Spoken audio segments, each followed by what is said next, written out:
De Césarée à Golgotha, de la révélation à l'accomplissement. Bienvenue dans ce parcours biblique où nous explorerons les Écritures selon une méthode simple et profonde. Lecture, observation, questionnement et application. Que le texte nous éclaire et que nos cœurs répondent.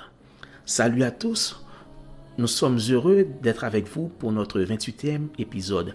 Nous remercions le Seigneur qui est avec nous pendant ce parcours et nous vous remercions, vous qui nous suivez dès le commencement ou vous qui nous rejoignez pour la première fois. Que le Seigneur vous bénisse. Aujourd'hui, nous allons faire une lecture relativement longue. Et ce sera dans Matthieu, chapitre 22. Nous lirons les 14 premiers versets. Nous allons lire le texte et sans interruption et pour laisser le texte parler d'abord par lui-même.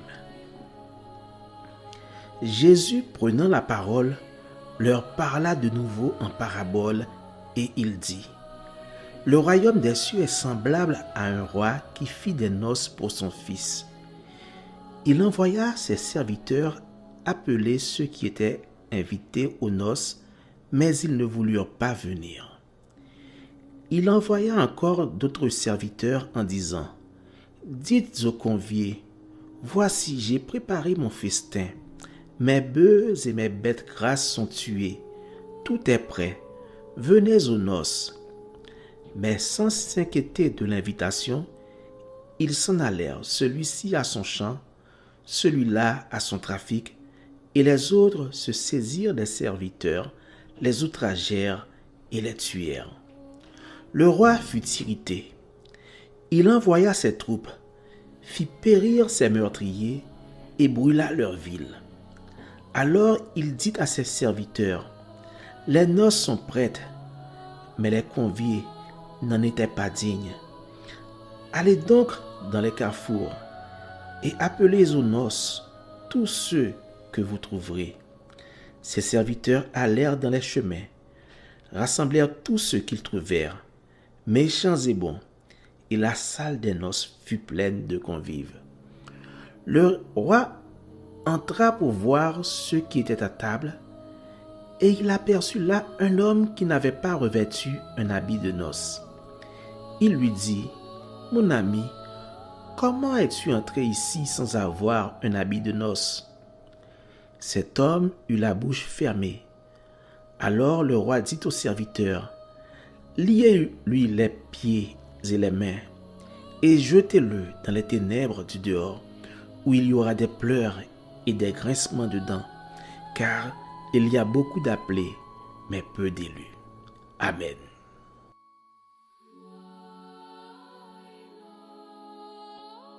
Comme d'habitude, faisons nos observations. Et je vous le rappelle, et je ne cesserai de vous le rappeler, vous devez faire vos propres observations. Alors, je vais vous partager quelques de mes observations, et je dirais celles qui me sont plus essentielles pour la communication d'aujourd'hui. D'abord, nous voyons que Jésus prend la parole et il s'adresse encore à des personnes. Et qui sont ces personnes ? Et dans le texte, nous voyons qu'il dit « leur parla de nouveau ». Alors, puisqu'il dit « de nouveau », nous comprenons qu'il s'agit des mêmes personnes à qui il avait parlé dans les épisodes précédents ou bien à qui il venait juste de parler. Il s'agit donc des principaux sacrificateurs et des anciens du peuple. Et il leur parla en parabole. Lorsque vous voyez des paraboles, il ne faut pas prendre tous les détails et essayer de s'attarder là-dessus pour essayer de faire des analogies. Non. Parce que ce qui est important dans une parabole, c'est l'idée maîtresse. Donc ici, il s'agit d'un roi qui a un fils et il prépare les noces de son fils et il fait des invitations. Donc, si on reste dans les détails, on va peut-être dire, bon, le roi c'est Dieu le Père et le Fils c'est Jésus, on prépare des noces. Ce genre de détails ne correspondent pas à la vérité biblique de cette parabole. Donc, il faut garder l'essentiel, il faut garder l'idée maîtresse de la parabole. Alors, pour aller dans l'idée maîtresse de la parabole, il faut voir qu'il y a une invitation qui est lancée à plusieurs personnes et ces personnes ont refusé dans un premier temps. L'invitation a été faite à nouveau, c'est-à-dire le moment étant venu, ils devaient venir, ils ont refusé de venir, au contraire, ils ont maltraité les serviteurs. Autre remarque que l'on peut faire, c'est que lorsque le roi a vu qu'il a été, je dirais, boycotté, c'est le sens même du texte, lorsque le roi a vu qu'il a été boycotté par ses invités, qu'il considérait comme des invités d'honneur, alors il a choisi maintenant d'inviter toutes les personnes qui se trouvaient en chemin. Il a envoyé des serviteurs pour aller inviter ces gens à la dernière minute, on dirait, puisque ces gens n'avaient pas reçu leur invitation d'avance. Et ce que nous remarquons aussi, c'est que lorsque ces serviteurs sont allés, ils ont rassemblé toutes les personnes qu'ils trouvèrent. Nous sommes au verset 10, on voit que ce soit des méchants ou des bons. Et la salle des noces fut pleine de convives. Il y a toutes sortes d'invités, des bons et des méchants. Et autre remarque aussi, c'est que parmi ces personnes, il y a quelqu'un qui, quoique venu aux noces, ne s'est pas convenablement habillé. Cette personne-là a eu un traitement spécial de la part du roi, si je peux le dire ainsi, parce que nous voyons qu'il lui a posé une question. Il a dit, mon ami, comment es-tu entré ici sans avoir un habit de noces? Remarquez bien, cet homme n'a rien eu pour sa défense. Mais l'essentiel, c'est qu'il savait qu'il venait à des noces, il devait avoir des habits de noces. Et quelle est la sentence qu'a prévue le roi? Nous voyons que le roi a demandé qu'on lui lie les pieds et les mains et qu'on le jette dans les ténèbres du dehors où il y aura des pleurs et des grincements de dents. Et Jésus termine par une leçon qui est l'idée maîtresse de cette parabole. Il y a beaucoup d'appelés, mais peu d'élus. Maintenant, la question que on peut se poser en premier abord, c'est pourquoi Jésus a donné cette parabole à des personnes et à qui il avait déjà parlé en parabole et à qui il avait déjà dit que le royaume de Dieu leur sera enlevé et sera donné à une autre nation. Mais pourquoi Jésus leur parle à nouveau? Là encore, il faut voir l'idée de Jésus. Jésus veut leur montrer que le royaume de Dieu, c'est comme une table, c'est comme des noces où il y a une invitation pour tout le monde. Il y a des personnes qui sont invitées, mais qui refusent de venir. Il y a des personnes qui viennent, mais qui ne se conforment pas à la règle. Et il y a aussi des personnes qui viennent et ont leurs habits de noces. C'est pour cela qu'il conclut, il dit, il y a beaucoup d'appelés, mais peu d'élus. En ce sens, tous les invités sont des appelés. Maintenant, autre question que l'on devrait se poser, pourquoi un roi demande d'inviter n'importe qui? Pourquoi il demande d'inviter n'importe qui, tous ceux qui sont en chemin, dans les carrefours, appelez aux noces tous ceux que vous trouverez? Et finalement, ils ont vu des personnes, des bons et des méchants. Ici, il faut voir la grâce du roi. Le roi ne fait pas de différence, pas de discrimination. Que vous soyez bon, que vous soyez méchant, il y a de la place pour vous dans les noces du fils du roi. C'est ça l'idée maîtresse de cette partie-là. Nous avons l'idée maîtresse pour le texte lui-même, mais dans cette partie où nous voyons qu'il y a des bons et des méchants, cela veut dire que le roi a des noces qui sont ouvertes à tout le monde. Donc, autre question que l'on doit se poser, pourquoi le roi a insisté sur les habits de noces? Mais n'oubliez pas, ce sont les noces de son fils. Il s'attend que les gens se conforment à la règle. il s'attend que les gens s'habillent décemment et que les gens viennent. Et à l'époque, il n'y avait pas de caméra pour faire des photos, mais il s'attend quand même qu'on ait de beaux souvenirs. Pourquoi gâcher les souvenirs avec des mauvais habits? Maintenant, que représente tout cela? Que représente non seulement les premiers invités, que représentent ceux qui sont dans les carrefours et qui sont venus méchants ou bons, et que représentent les personnes, ou bien cet homme-là qui est venu sans habit de noces.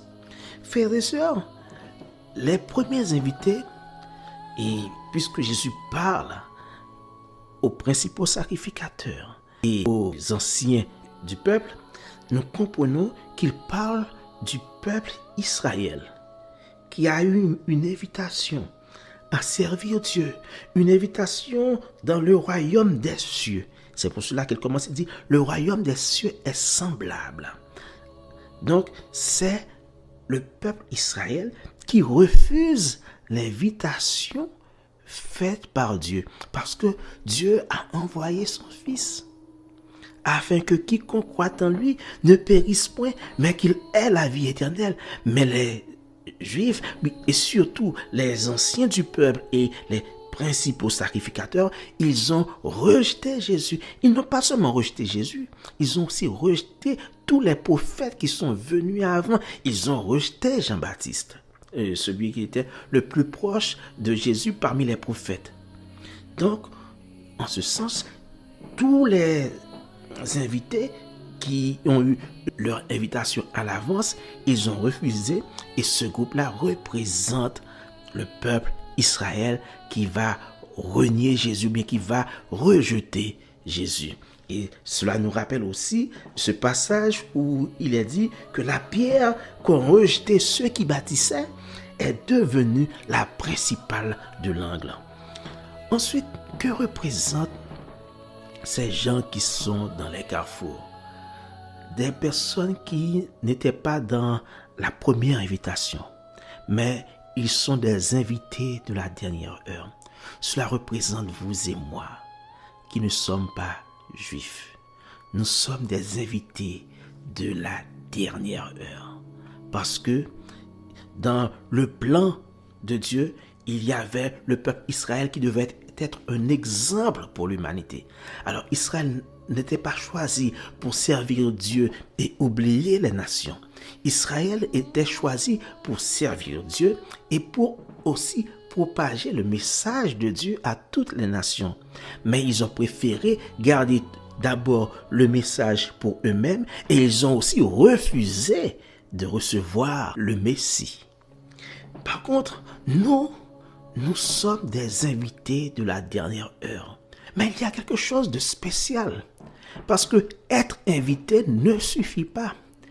Parce qu'il faut venir aux noces. Mais venir aux noces ne suffit pas non plus.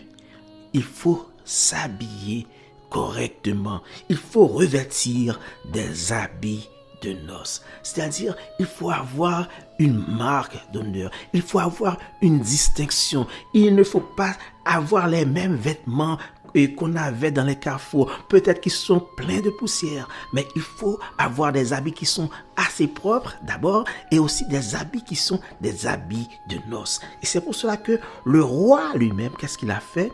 Il a jeté à la porte cet homme qui était venu sans habit de noces. Alors, qu'est-ce que cela veut dire pour nous aujourd'hui? Sommes-nous vêtus avec des habits de noces?